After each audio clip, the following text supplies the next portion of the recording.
ഒരുമിച്ചല്ലേ വന്നു. അപ്പൊ നീ ഞങ്ങൾ അല്ലല്ലോ, ഞാൻ ആദ്യം എത്തിയെന്ന് കാണിച്ചു കൊടുക്കണം.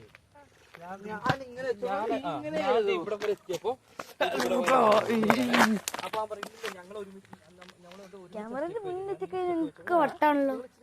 ക്യാമറന്റെ മുന്നിൽ എത്തിക്കഴിഞ്ഞാൽ ഞങ്ങൾക്ക് വട്ടാണല്ലോ. ഗൈസ്, ക്യാമറയുടെ മുന്നിലെത്തിപ്പോ ഉണ്ണിക്കായി വട്ട്.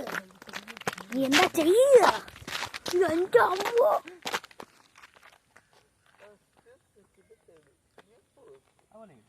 ഉണ്ണി അങ്ങനെ പല പൊട്ടത്തരങ്ങളും കളയുന്നേ. ഇതൊക്കെ റെക്കോർഡിങ്ങിലാണ് ഉണ്ണി.